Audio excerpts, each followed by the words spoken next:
Hello, and welcome to today's Tuva Science Connections, Glycemic Index, and Food Sources, which relates to MSLS17. So let's dive in and get a sense of how we can use this to help our students with this topic, right? So we're exploring molecules and energy from food. Specifically, this standard is getting at develop a model to describe how food is rearranged through chemical reactions forming new molecules that support growth and or release energy as this matter moves through an organism, which is a great topic for our students to be working on. But a component of that, of understanding sort of why we care and what goes into understanding how these molecules break down and release energy when we're eating our food, right? That application to our day-to-day lives of as we interact with food.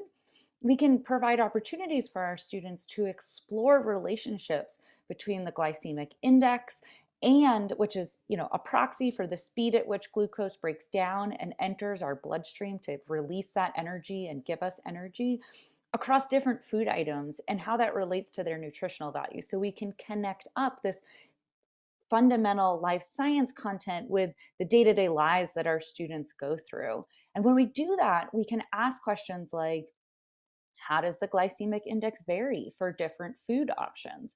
How does the glycemic index relate to the food's nutritional value? And then, we can build on that to think of which foods are better to eat to slow the digestion and feel full for a longer amount of time. So let's dive in and see what we can do with some data using an activity within Tuva to get at this.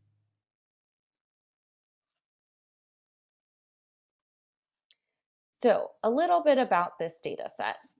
So these data were compiled from multiple different sources. So the Food Data Central, US Department of Agriculture, Food Struct, the University of Sydney Glycemic Index, and the David Mendoza GI list. So multiple different lines of evidence have been pulled together to create this robust data set for your students to help them explore patterns in nutritional value and food items and this glycemic index, right? How sugar breaks down and gets into our bloodstream, and so that they can discover which foods most quickly affect blood sugar level, the sugar levels within our blood.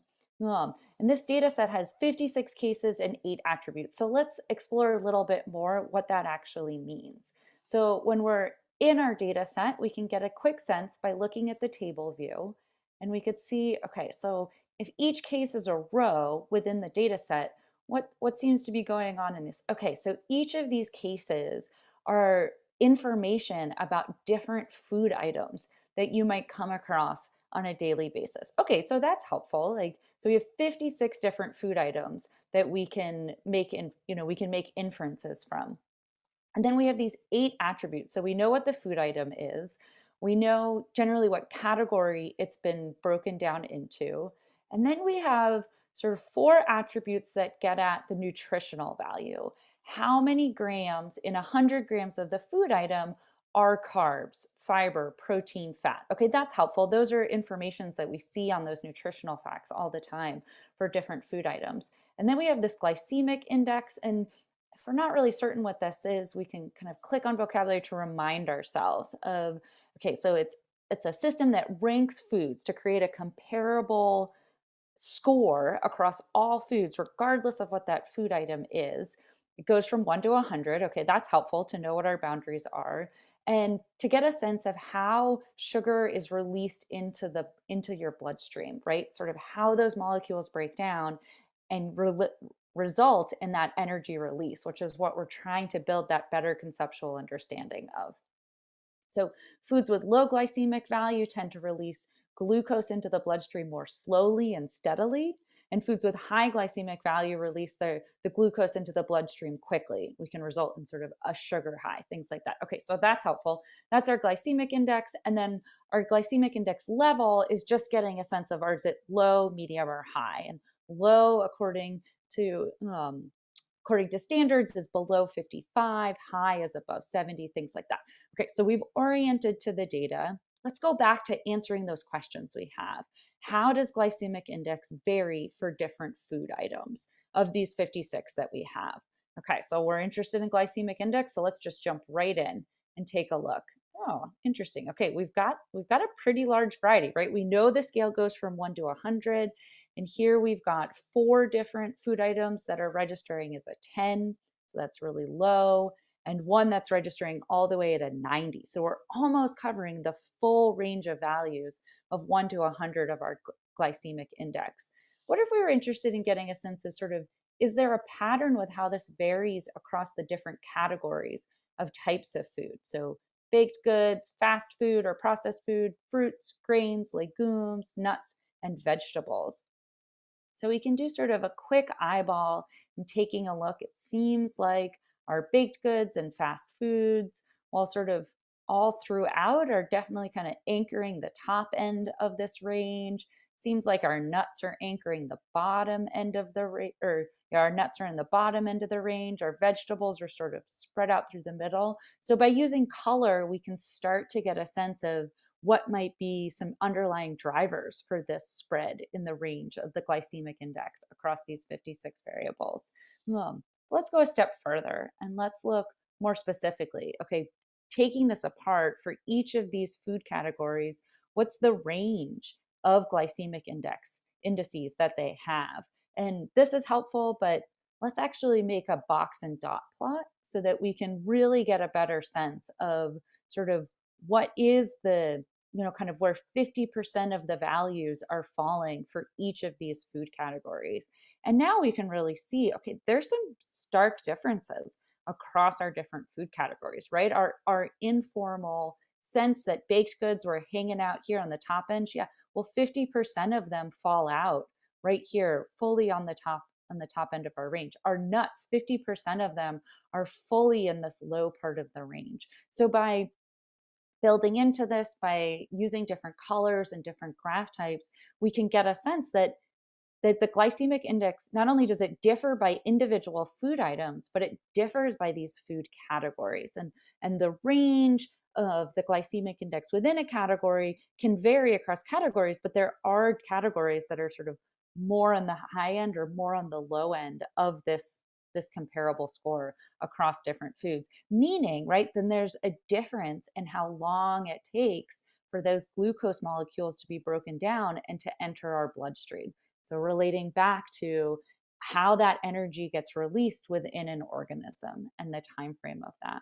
Let's go on to our second question, where we are interested in thinking about how does glycemic index relate to the food's nutritional value. So we can add a reference line. And so we knew that one part of the range, so below 55 was low, and let's add a second one. We know that above 70 is high based on the standards. And so we can add these in. If we want, we can add some text to remind ourselves. So this is low GI foods over here. And we can add another text to indicate that we have high GI foods over here, to just give ourselves a visual cue, a sort of reminder of where we're at, to help us do that sort of next step, right? Like, we know that these baked goods are falling over here and these fast food items are falling over here. But now we can get a sense of, oh, like our baked goods are either medium to high, like all of them. Not only are they on the upper end of the scale of 1 to 100, but they're really all falling into medium or high levels of glycemic index. Our legumes, while they have a wide range, are actually all falling into the low glycemic index category or level of the foods, different things like that. And then we can use this and we can think about how this varies by different nutritional components. So rather than coloring this by the food categories, we can get a sense of, so how do the carbohydrates in these different items vary? Or how does the fiber across these vary? So it looks like we've got some high fiber items up here and some high fiber items down here, some low kind of in the middle, all spread out. How does our protein vary? So we can dive in and really quickly toggle between these different nutritional values to get a sense of what's going on. We've got some high fat high fat items down here, but we also have some high fat items up here as well and our high GI. So let's go back to the carbohydrates. I think this was one that was we were seeing sort of more of a relationship. And what we can even do is we can go in, and this is a numerical value, but to help us see this better, we can change it to a categorical numerical interval.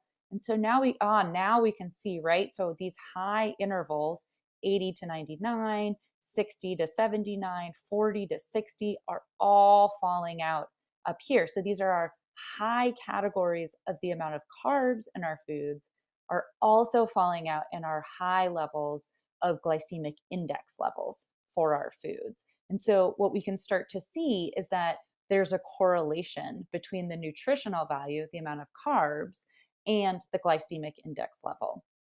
So what we can do with all of this is that we can use that information to share out with our, excuse me, we can use the information from this data set to provide a wider depth of understanding of what's going on behind this value. So how does the glycemic index vary? Well, it varies, so that means the sugar molecules are breaking down and the energy is getting released across different time scales. Does that relate to nutritional value? Yeah, well, we've seen there's actually a positive relationship with carbohydrates. That can then provide some great background information to have this conversation of, so which foods are better to eat to slow digestion and feel full for longer? Or vice versa, like which foods should we eat to get that quick burst of energy from our sugar? So this is just one of many examples of how we can connect, how we can use data to make these science connections to our content standards. If you're looking for more or interested in exploring some more, certainly go check out the Science Content Library at Tuva for other life science NGSS PEs and or topics that would relate to what you're doing in your classroom.